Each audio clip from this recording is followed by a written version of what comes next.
Salut Poca, c'est Bon Entendeur en direct de la laiterie pour l'Ososphère à Strasbourg.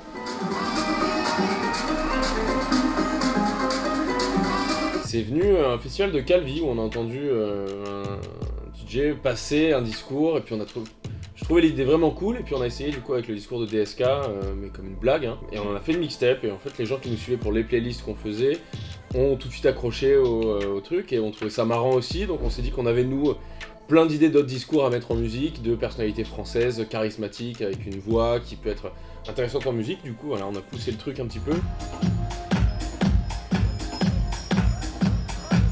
Une fois que PPDA a accepté de jouer le jeu, c'était plus facile pour nous de proposer aux autres personnes parce qu'on avait un exemple qui faisait un peu foi ou qui montrait en tout cas ce qu'on souhaitait faire.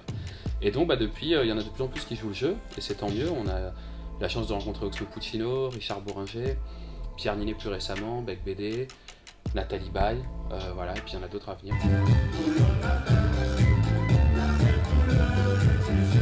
J'aimerais bien moi récemment, depuis peu, faire Quentin Dupieux. Parce que je pense qu'il y aurait des choses intéressantes à écouter et du coup à transcrire dans une mixtape. J'aimerais bien faire Fabrice Lucchini pour sa manière de parler, sa diction, ses idées, ouais, voilà, je l'adore. Ça voulait dire pas mal de choses déjà, aller-retour dans les époques, dans les périodes.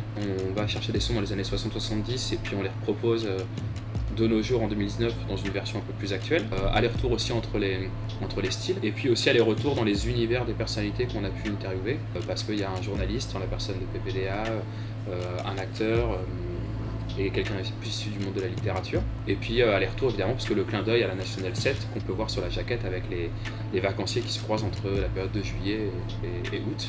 Donc voilà, un truc aller-retour, ça symbolisait bien tous les univers qui se croisaient. C'est ça.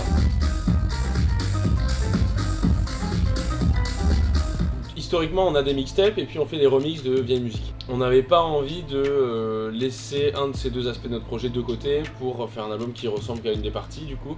Typiquement faire que des morceaux avec des voix de personnalités type intro de mixtape. Ça nous convenait pas spécialement et en même temps ne faire que des reprises de vieilles musiques, ça nous convenait pas forcément non plus. Donc l'idée c'était vraiment d'arriver à jongler entre ces deux aspects et de faire un album qui contiendrait et des productions originales avec des voix de personnalité et des remixes de vieilles musiques. Déjà de réfléchir à la forme que prendrait l'album, ça a été assez compliqué et de se mettre d'accord déjà sur ce format. Après une fois que les bases étaient posées, ça a été long mais pas forcément compliqué, c'est un cheminement assez long parce que déjà il faut se mettre d'accord sur les morceaux qu'on va reprendre. Voilà, il y a beaucoup d'étapes, ça nous a pris presque un an en fait à faire cet album. Puis on est assez content du résultat, en tout cas voilà, c'est quelque chose qu'on assume et c'est un peu le...